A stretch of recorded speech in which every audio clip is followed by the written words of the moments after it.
Stafford Patterson. I'm an 8th generation Bahamian and I live in Hopetown. With the fire department, I became assistant chief January the 1st, 2020. Prior to that, I was just a regular member for about 40 years. Hi, my name is Troy Pritchard. I was currently the chief. I've been the chief since 2018, January. And I was here during Dorian. We lived here in Hopetown for 18 years, Bahamian. And have you passed, so did both of you pass Hurricane Dorian in Hopetown? I did for sure, in my house over in Back Creek. Frightening.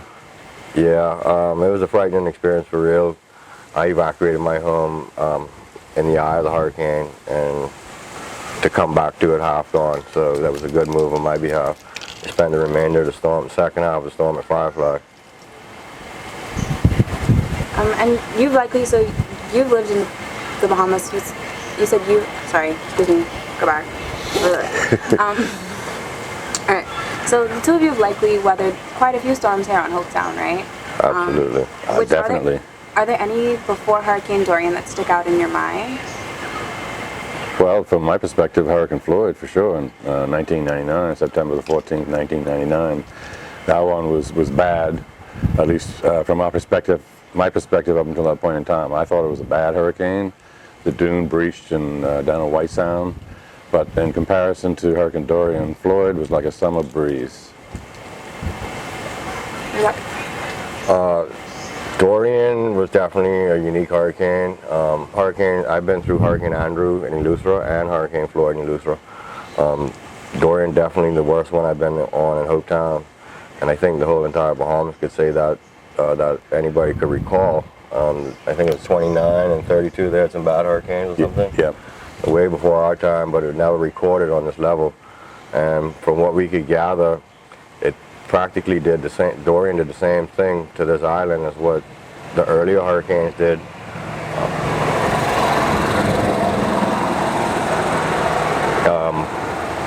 When I say that, I mean not just the damage. It split a lot of families, and people moved elsewhere, relocated, and to some which I can't say to never come back, but make a new home somewhere else, and, displaced. Do you know a lot of people that left or their families were split apart? I do myself. I fought to get my family back here as quick as I could, get the house fixed, whatnot, and brought the family back here, only to realize that all the rest of the kids didn't come back. And, like my 12-year-old daughter, it's very limited kids on the island right now because they all displaced for schooling. Mm-hmm. What about you? I had friends and family who were displaced, and some of them are still displaced, yes. Mm-hmm. And so has it been difficult? So, Mr. Pritchard, you said you left and you came back. Where'd you go when you evacuated, or when you left? When I evacuated my house? Yes. Yeah, we went to check another building to see if it was secure, and that one was breached as well. So we thought not real long, thought real hard. And Firefly is a big concrete structure, about 12 inches thick. And when I got there, it was about 18 people already in that house, and about 60 or 70 people on the premises that had evacuated their homes also and seek refuge out there. And you said you left the island too? No, I didn't leave the island until about towards the end of September. Because I flew my family out of here before Dorian. They weren't with me, so I was kind of alone during the storm. And I flew them, they moved to Spanish Wells. So I guess it was about 21 days after 20 days or so, I took off for a much needed break. Most of the evacuations were over, the helicopters were over, the mass exodus on the Bohingi was over. And we were still picking up pieces, clearing roads, but at that point mentally, 3 weeks was about all you could take, and you had to get out of here. And so you said that you flew your family out before the storm. I guess, how was Dorian compared to other storms in terms of preparation, anxiety, fear? So, like I said earlier, Dorian is my third Category 5 hurricane, and I had no fire experience when living in Eleuthera, but living that storms in Eleuthera in a tight-knit community, I knew what to expect.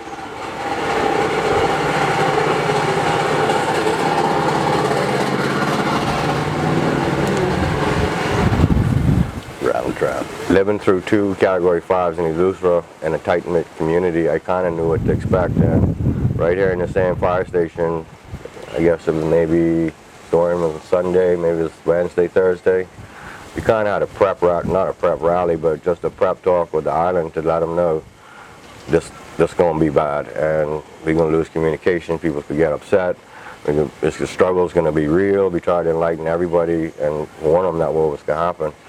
And I think it worked out okay for us by doing that. It definitely worked out. There really wasn't too much we could do other than what had already been done as far as preparations. When the storm began to really intensify Friday evening and into Saturday and then early Sunday morning as it headed towards us. So, I mean, I'm a boater, I got boating interests. All we could do at that point in time was just put out extra ropes. I mean, just make sure your stuff, just make sure your stuff is secure as much as possible and pray to God.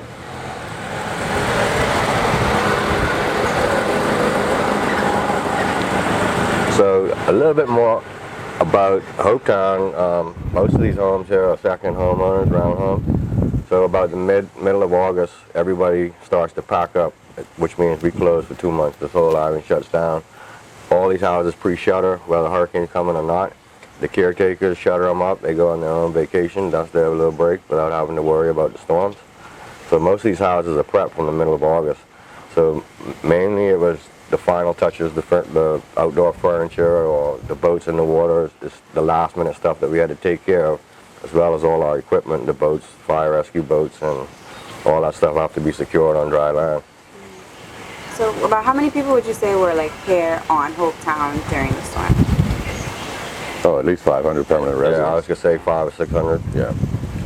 There may have been a few visitors too. I say may, I know for sure there were, because we helped evacuate them. So, but it really wasn't a whole lot of visitors then. It was just mostly the permanent residents. Mm-hmm. And during the peak of Hopetown, say in the summer when the visitors are here, how many people do you think would be around? I would say as high as 3,000 to 3,500 guests when we're booming in June, July. Mm-hmm. Okay. So now we're gonna talk a little bit about the storm, the experience. What was that like?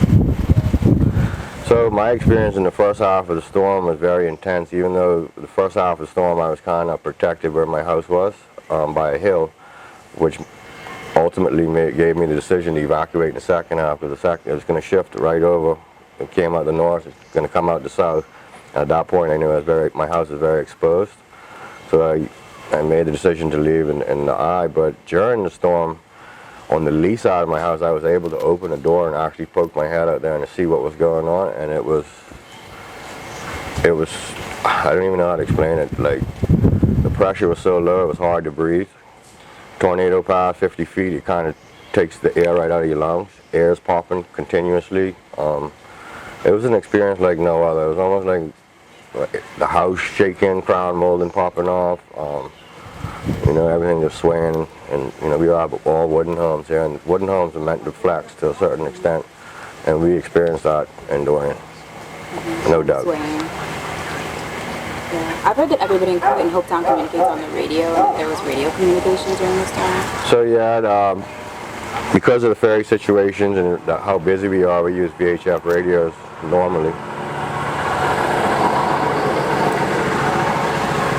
Yes, we use the VHF radios. However, after the storm, those base sets were generally not functional because the antennas screwed to your roof or the top of your boat were broken off.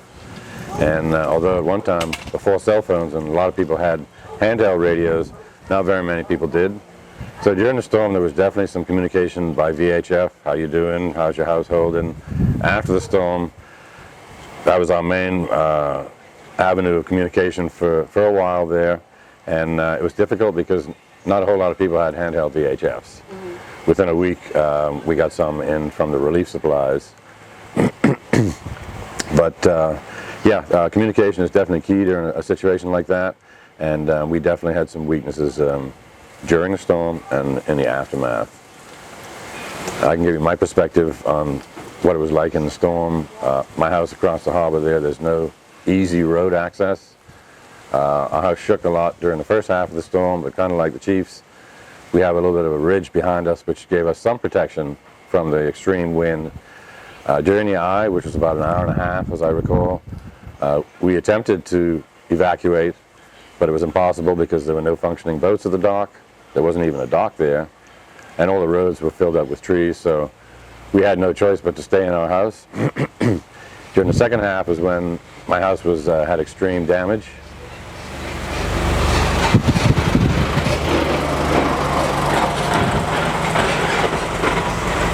So when the eye of the storm passed over, my house was very exposed to the second half, the southeasterly winds. It was heavily damaged. It was knocked over to the side. For 3.5 hours, we, my wife, myself, my son, and my 80-year-old mother-in-law and 3 little dogs, we sat in the bathroom, which we figured was the safest, with mattresses around us and over our heads, just wondering if the roof was going to come off in the next puff. And like I said earlier, it was a frightening experience. I wouldn't wish on anybody. I hope I never have to experience anything like that again. Floyd was a joke. Floyd was a joke. The house shook a little bit. Dorian, the house shook like somebody had it in a hand. And every time the winds gusted and howled, it was like, is the roof coming off? Well, it didn't, and I'm very thankful for that. But I know lots of other people that had to evacuate during the winds or during the eye when it wasn't windy. So yeah, it just all around frightening. And for how long afterward did you say like that VHS was the main mode of communication? Oh, a month to 6 weeks. So right here in this fire station house, this was the command center originally, because we had VHF set up. We had the nurse set up in here for medical emergencies. I think it may have been about Tuesday or Wednesday by the time the first helicopter could get in here after the winds subsided. You know, Dorian slowed down as it got over Grand Bahama. So we still had the effects, the wind effects, and it was very difficult to get any kind of helicopter in here. When one of our local boys here that flies for American, anyway, he got a hold of a satellite phone. He flew right over here, and he held it out the window of the helicopter, and he said, "Somebody come for this up there." So we went up to the ball field, which is right up the road here, dropped it out of the helicopter. That was the first hope of communications we had, to let anybody know that we were still alive. I mean, certain people had their own private ones, but this one was to let the world know that we were still here. And so, yeah, so when the storm passed it over Hopetown and you were in the clear, right, what was your first responders? Like you said the command center was here. What were some of the first things that were on your mind? Like what were your concerns? So we actually had a lot of houses go down, and I think my count was 117. Somebody told me it was more like 133 houses that went completely down on the ground. And a lot of those had families in them. I had a friend of mine, his family, well, 4, and birds and dogs and everything was trapped inside, held the door up. And what it did was it exposed a lot of people to the elements. The first person flown out of here was, I think the child was only maybe 6 weeks old, hid behind a meter wall from the storm, crunched down, and ended up with pneumonia. When I saw that child in here that morning, my heart melted, because I actually thought the child was deceased. She was just laying there totally limp. And we got that child on I think it was a British helicopter that was off of a ship out in the back here, a medical ship. They flew in and they took the child into Nassau, but ultimately saved its life. We, after the storm passed, and after the buggy passes,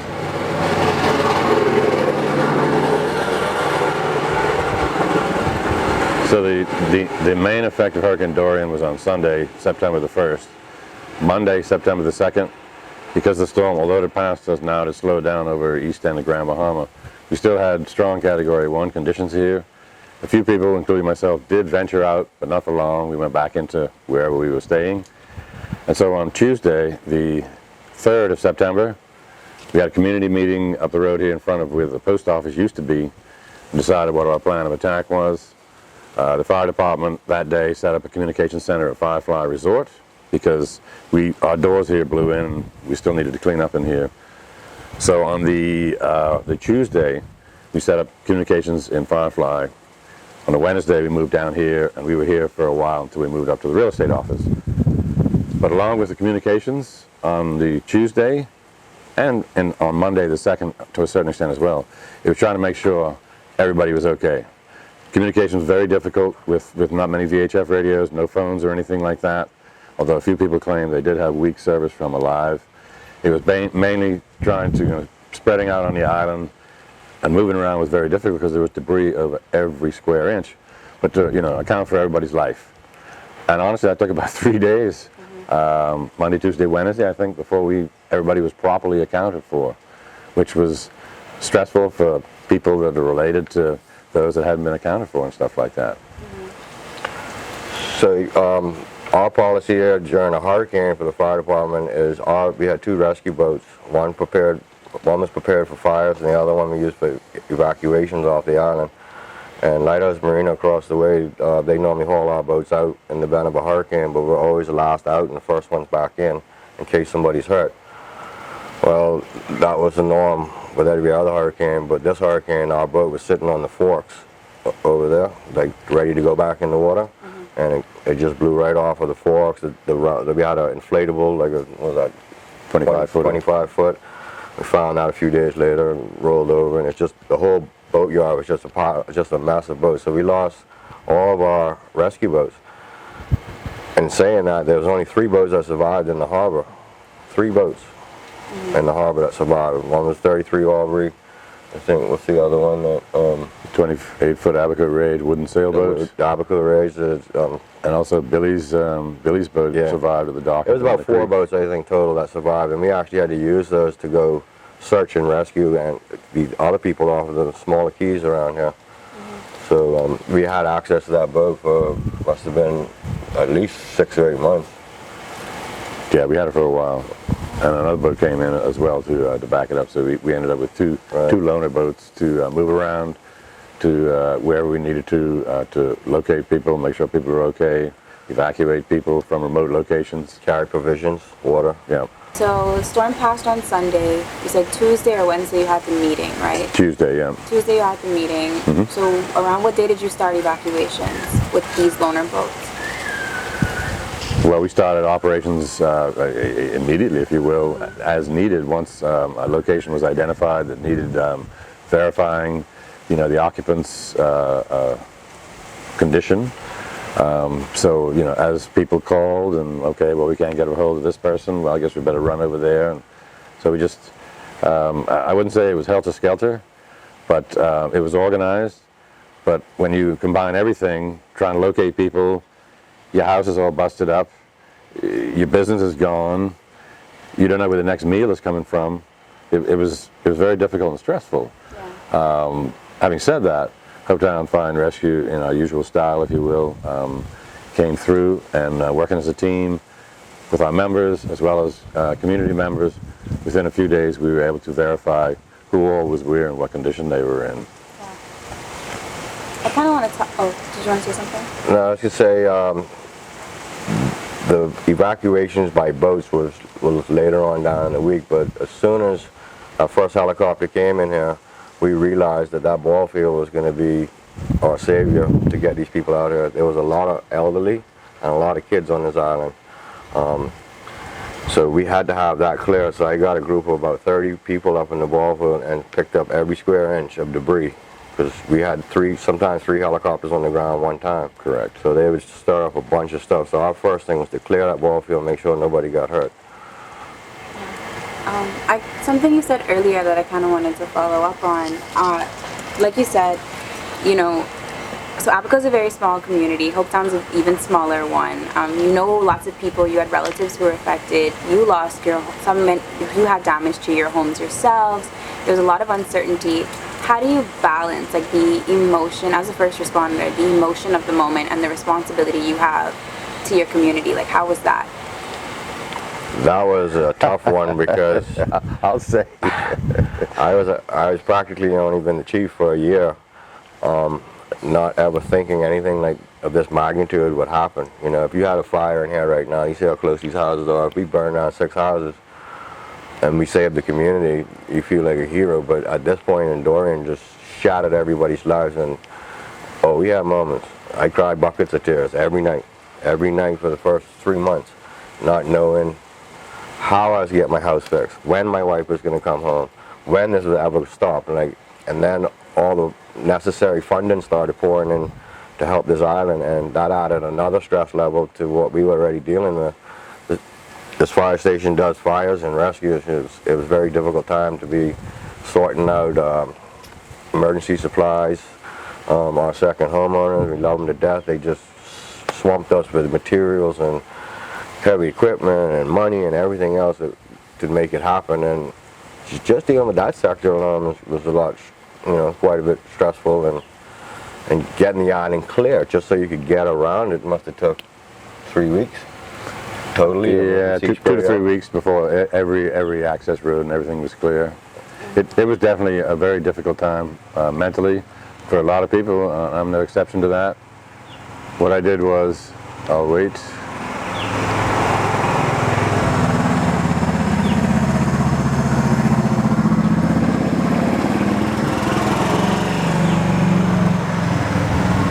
So it was a very difficult time mentally for a lot of us during and after the storm, the immediate aftermath. What I did personally was, once I verified my family and made sure that my family who are not here on the island knew that we were all okay, what I did was I threw myself 110% into, I guess you could say, helping to restore the community, clean up and restore, mostly with the fire department, but with other avenues of restoration as well. So I mean,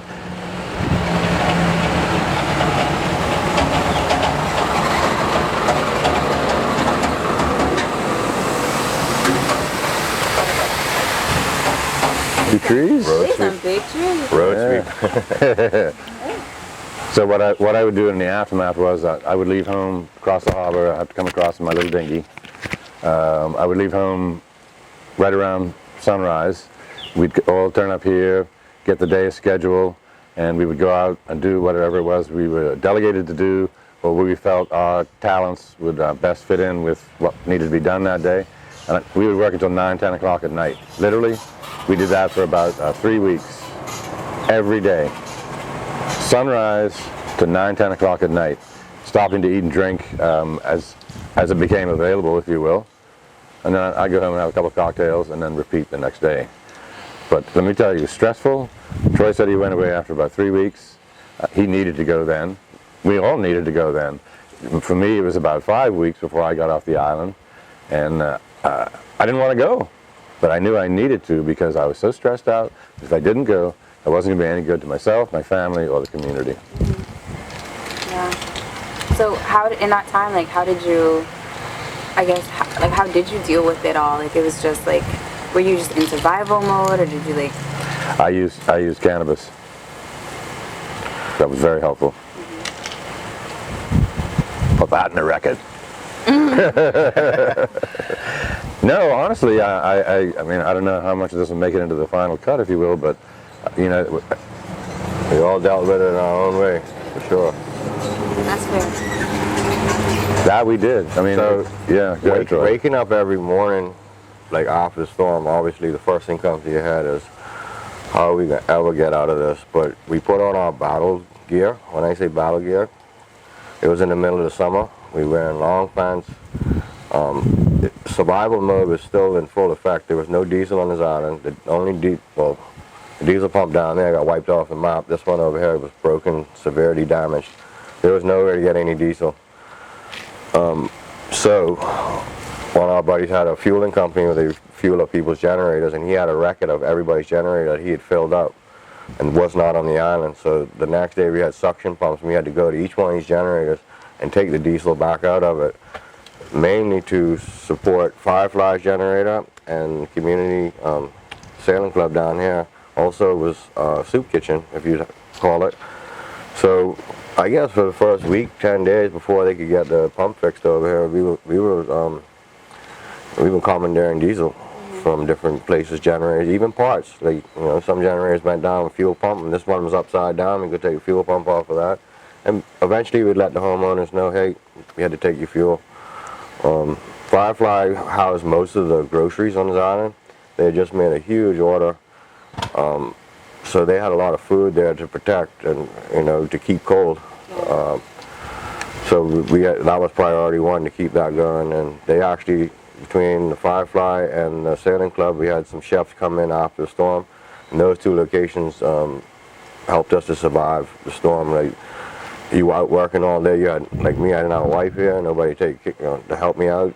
So finding a hot meal was, I lost 32 pounds in about 3 months. I lost 15. But there was most of it was stress. The other one was you didn't have the appetite to eat anything. I mean, come on, we was just living in a pile of garbage, so it was very difficult mentally to even eat. I seemed to go get a plate of food and just sit there and like, ain't happening. And no, zero appetite. I think at one point I went about 4 days and didn't eat anything, or maybe just a granola bar to keep me alive. But it wasn't a mistake, it wasn't no food, it was the stress levels was Extreme. terrifying. Extreme stress. We watched a few people lose it. It wasn't uncommon. And another thing that happened is we had 3 or 4 liquor stores.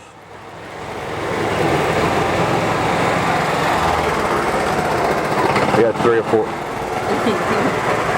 Yes, sir. We had 3 or 4 liquor stores in close proximity of the water, and the buildings were destroyed, and therefore there was a lot of alcohol, unbroken, floating around on the roads, in the water right where the liquor store was. Therefore, a lot of the Haitian community, they got into it pretty heavy, and it created a problem because we flew a bunch of them out here with high blood pressure. It was just 4 or 5 days after the storm of continuous alcohol drink. Of constant drinking created a problem for them. So a couple of those guys we flew out were Haitian nationals, and we got them help right away as well. Do you think people are like drinking just like to cope? Or? Oh, most definitely. Absolutely. Most definitely. 100%. And how do you think the community is mentally right now? Like, do you think it's getting better? Are there improvements?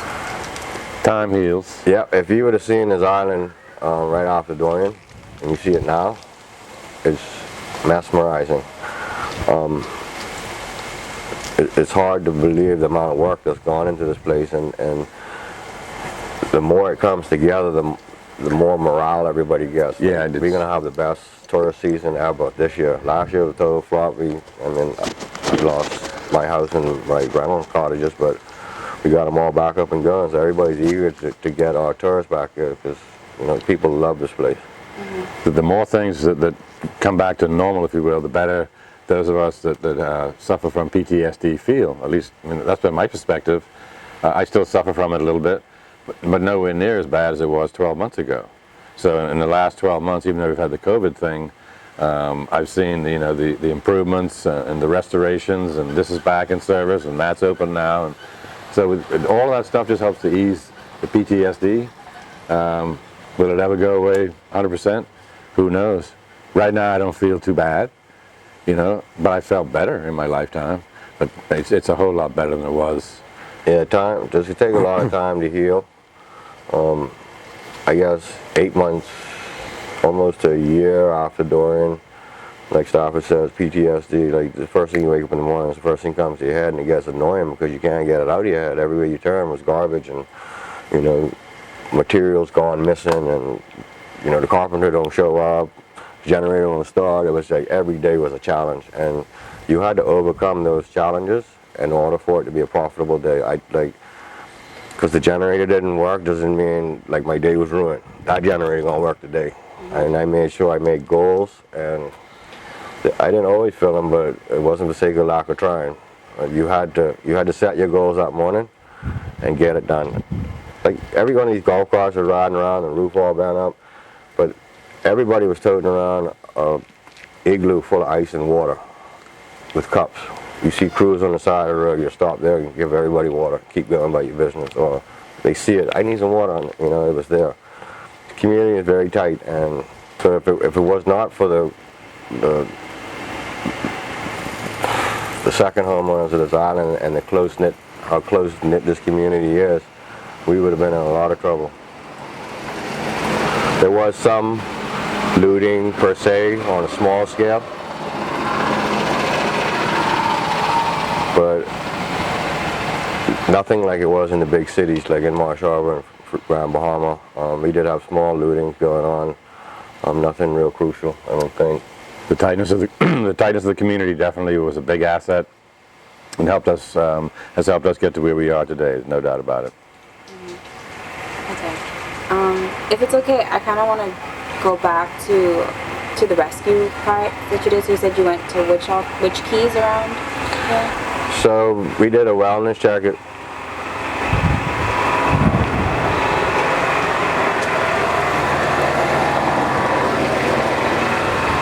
Actually, no, forget I said that first. So I have another question first before that. So you said that the tightness of the community has really helped in terms of recovery and coming back. And so your family recently returned. Has that helped? Or Oh, absolutely. We were separated last year in March for 4.5 months due to COVID, and the recovery efforts were still going on here. I spent 4.5 months here by myself, and I almost lost it again, you know, because it was that sense of insecurity, scared to death of obviously the COVID disease, whatever you may call it, the virus here. And being a first responder, we had to take our rescues into consideration because we didn't know who had COVID from who didn't. So we had PPEs we had to put on every time and just respond to somebody fell off a ladder. It doesn't mean he doesn't have COVID. So we had to treat every rescue as they had COVID, which was difficult. To slow down our response time, having to put that stuff on. So. yeah, so it's helped having them back. Yeah. Oh, absolutely. I mean, having my family back here is great. The house is 100% back in order. The only issue we're having right now is schooling. Schooling has been very difficult, especially when the kids are used to going to school and not homeschool. Interaction with other kids, and we're lacking that right now. Until the schools open in Marsh Harbor, we need to get these kids back. Our school here is open, but it's a primary school. My kids in high school, so they have to go across the Marsh Harbor to go to school every day. And we've signed them up to 3 schools over there, just waiting on the first one to open. That's how desperate we are. But your kids weren't here for the storm. Nope, I made the decision that Friday morning, about 7 o'clock in the morning. Chartered a flight and got my wife, my 2 kids, and my wife's grandmother into Nassau, out of the way of the storm. And it was probably Monday night after the storm, by the time I got to speak to her to tell her we was alive. And so how are they doing and coping with all the changes? Right now, I can honestly and truthfully tell you, it's, for a housewife, it's kind of, I want to use the word, not boring, but we still in recovery mode. We still building stuff, have materials come. Social life is not what it used to be. Nowhere near it. So coping with that, along with that and no schools is difficult for my wife and kids. But you know, we got faith, and we realized that, you know, Rome wasn't built in a night. And until you realize that when you go in through a disaster, like, it's not built in a night, but it will get built. Yeah. You know, you have to look at the big picture, and I think that's what kept us going.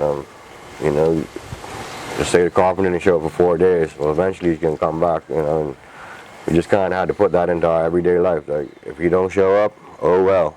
You know, it's kind of like. But we got here. I mean, we back. Mm-hmm. I had to leave in less than 10 minutes, Alright. if that's okay. Yeah, I'm about to wrap up. No worries. Wanted to ask, so yeah, going back, so what all islands did you facilitate rescue from? So once we got the boats in order and we got fuel into them and blah blah blah, I think one of the first keys was probably Parrot Key, which is a couple of small private islands right out here, and they had the owners of the island were very elderly, and Dave just actually passed away about 2 weeks ago, just from old age. But Parrot Keys is one of them, and Lubbers is another inhabited island down the way here. Toulouse. Also is Toulouse, that have just kind of spread out homes, but there were people down there. Cooper Jack Key is an island right off our cut, and they had caretakers living out there as well. Yep. So, and old man Bill Johnson over there in Lubbock's like, you can't pry him out of his house. The man can't walk, he lives alone. So that was priority one, to go make sure that Bill Johnston had provisions, food, water, and he was not leaving. He would not leave, yeah. There's several people on Tulu. Dave Ross would not evacuate. The lady on the south end, she did evacuate. There was also the construction crew, caretakers on Cornish Key.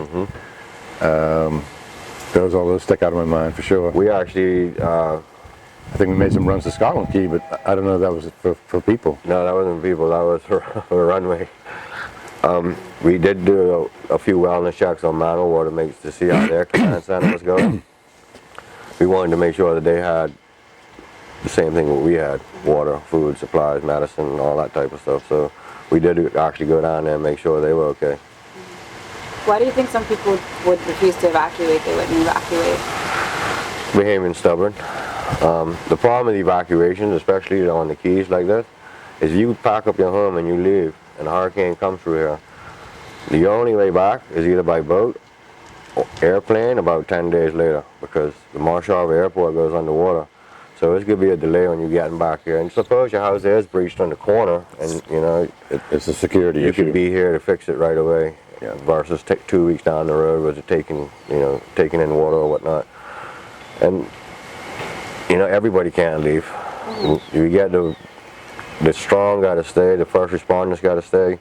There's got to be somebody here to clear the way after the storm. So we're nearing the end, and so I want to ask you, what are some lessons that you think that we can learn from Hurricane Dorian, or what are some things that this experience has taught you? I can honestly and truthfully say the building code has always been strong here in Abaco, especially in Hopetown. And I seen a couple $100 pounds of Simpson ties. Like the construction here is like second to none now. Everybody's preparing as we're gonna have another Dorian.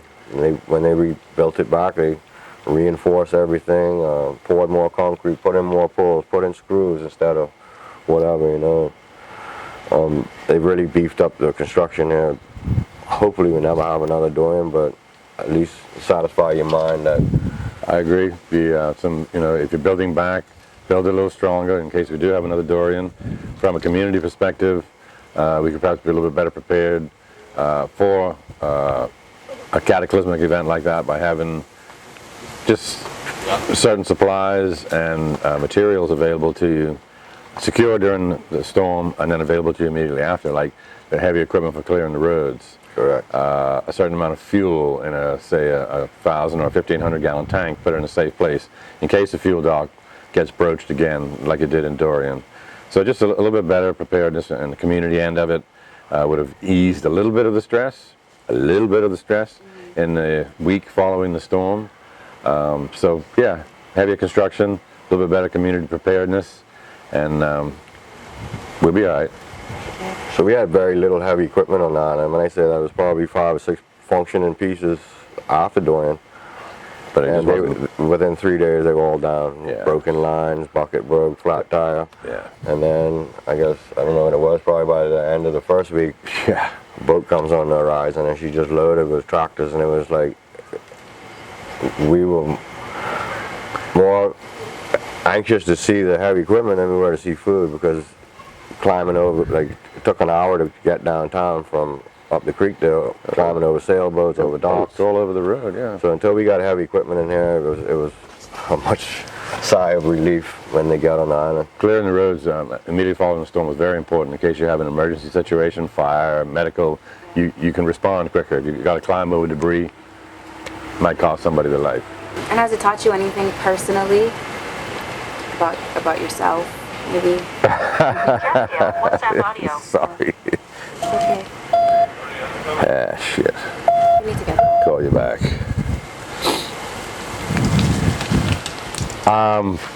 The big takeaway I have personally from Hurricane Dorian is be prepared. That's all I can say. Just be prepared. I was frightened I never felt like I was going to die in my house, but I was frightened. However, I have a concrete rainwater system. It's like a reinforced bunker underneath my house. So one side of that is now dry, and that's going to be my storm shelter. If we have a hurricane and I feel threatened in any way, I get down to my concrete bunker, and everything else can blow away, but my bunker will still be right there, and I'll be in it, and I'll be able to come out in the aftermath and start the process all over again. So that's my big takeaway. Make sure that I'm safe, me and my family are safe, and I don't have to worry about the roof blowing off. Yeah, but I've heard numerous people say that they'll never experience they'll never go stay here in another Category 5 hurricane. Ancestors been doing it for many years. You know, but a lot of people made that decision to say, hey, I'll never ever go through it again, no matter what happens to the homes. Me, I can't say that. I think I'm going to be right here. Will I be in my house? No. I'm going to be where I ended up in Dorian. In a bunker? In a bunker. Yeah. Everything else could be replaced. Yeah. Life itself can't. So getting your families out of here, getting the kids out of here, I think was one of the smartest things I ever did. I've never had to never even mentioned evacuation to them in the hurricane. When I said it Friday morning, it was like I say it every year. My wife didn't ask me questions. She said, what time? And I said, you got to be at the airport at 11 o'clock. And you learn a lot when you go through the trauma of that storm. And it wasn't like it was trauma one night. It was months and months of constant battles. And I think if the wife and kids would have been here, it would have hindered what I had to do with my responsibilities on this island. It would have, you know, having to take care of them and trying to do what I was doing. But them not here, I was able to get a lot more done.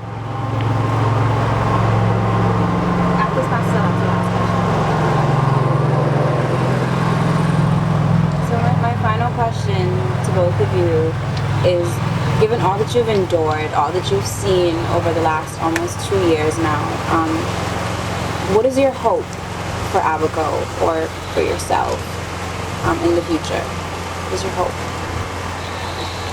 Well, I mean, I hope one day we could get back to normal, bigger and better than ever. We've lost so many restaurants here, but the endurance of this community, it will come back. We just recently found out the Sea Spray's rebuilding the marina on the south end, which is great because we need more entertainment on the island for tourists to do.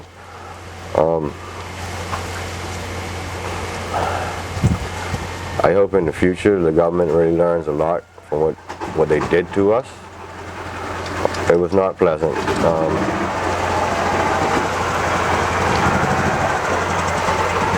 We almost got kicked while we were down.